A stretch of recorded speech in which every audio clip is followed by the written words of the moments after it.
Listen, Sarge. So, Yeah. How many years did you serve? 25 spread over 35. Okay. And you said spread. how many active years is that, or is that just? Oh, it was almost all. What the fuck? What happened? I'm just messing with you, okay. sir. Okay. Don't fuck with the old guy, man. I'm fucking mental already. You're over here. I kicked his cog out of the groove, and he went into the blue screen mode. Fuck, man. Okay. No, it was almost all Garden Reserve time. All right. So, have you actually, at your units where you served, seen women get promoted over men that didn't deserve it? Not quite so much. One of the worst things I ever ended up doing was being in a CA unit for 4 years.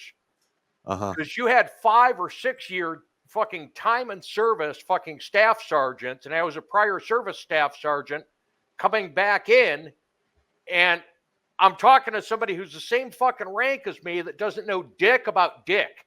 You know what I mean? Yeah, yep. These fucking 5, 6 year staff sergeants think they know every fucking thing, and I'm like, look, man, I've been through downsizings. I've been through ramp ups when they were making the military bigger. You got here like 2 fucking weeks ago, Slappy. You just got out of fucking romper room. They pinned a fucking rocker on you. Shut the fuck up. Yep. What are you going to do, man? So I saw a lot of that. But as far as women getting promoted over men, not so much.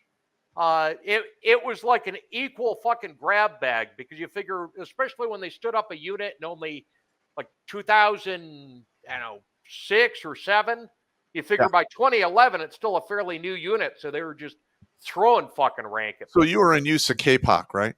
Yeah. Yep. Okay. Because when I was in use of KPOC, I was with the 414 Civil Affairs and the 403rd Civil Affairs. And I had a bunch of female soldiers who were just trash hags. And I can't really, that's all I could say. Trash hags? It was fucking terrible. I got to write that down. You can always tell when he's actually come up with something that he hasn't said out loud before. I got to write that down. Yeah, because I forget.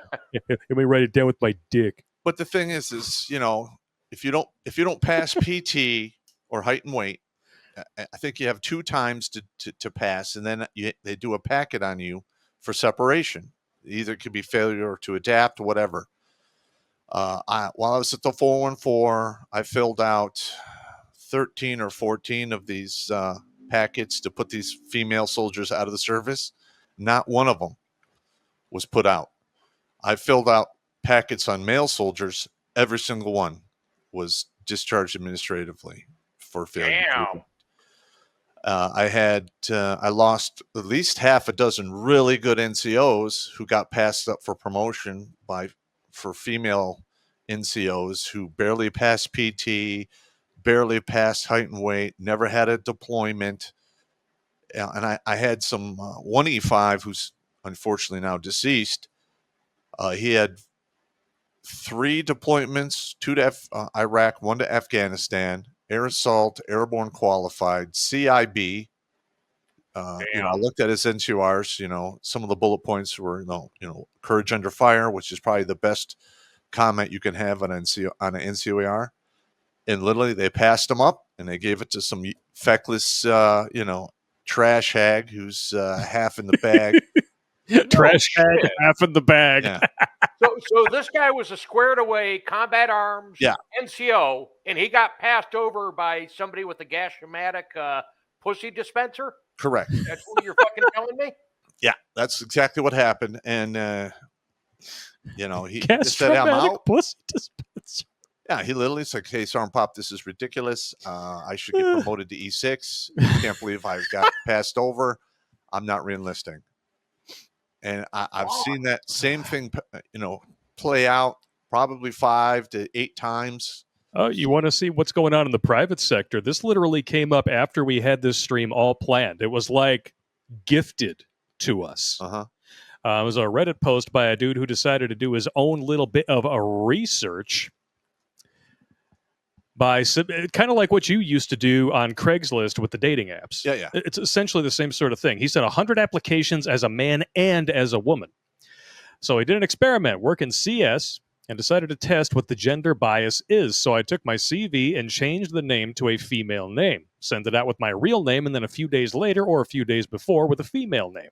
Out of 100, my applications with a male name got 7 responses for an interview.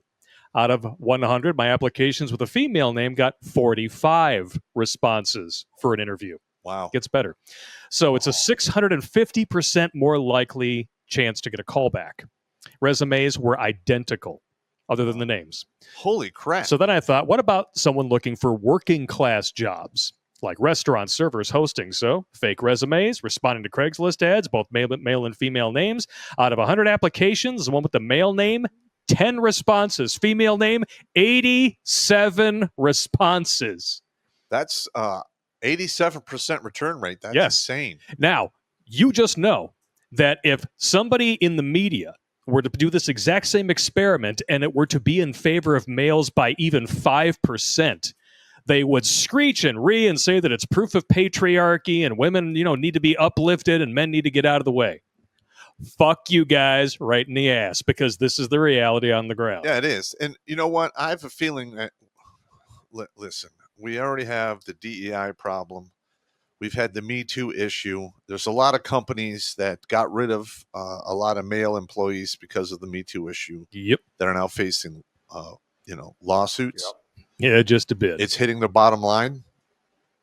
Because, look, if you have a dude and he's a good producer for the company and you have to get rid of him because Mary Jane Rottencrotch pointed her finger at him and said, this guy's a douche canoe with no evidence or anything, and they get rid of him, and you bring the bottom line down to the point where you're in the negative, that company's not going to last forever. So, Blake, can you pull that article up again? You got it, brother. Okay. Check this out. Now, I have no idea about, the second paragraph in that scenario. Maybe they want somebody different there. I don't fucking know. But the first thing I see here is, I work in CS.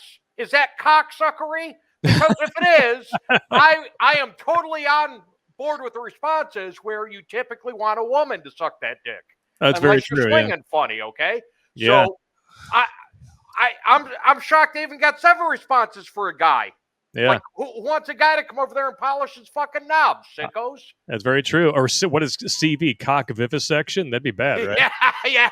There you go. I took my cock vivisection and changed the male name to a female name. See, now it fits. Yeah. Yeah, but my thing is this. Don't dead name me, bigot.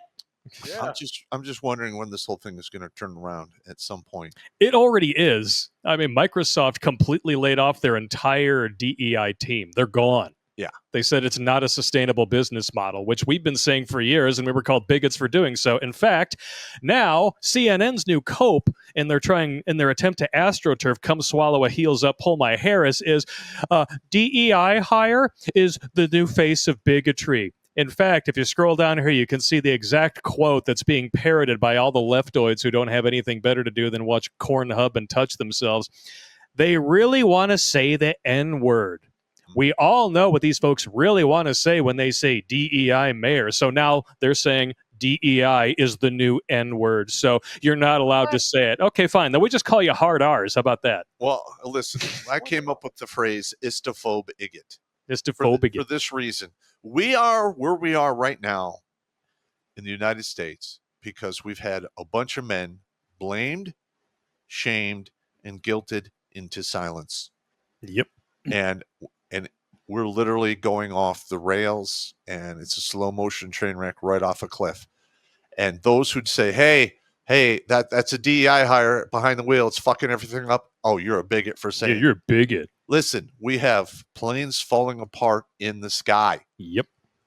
We've got bridges falling. You remember that bridge that lasted, 2 weeks?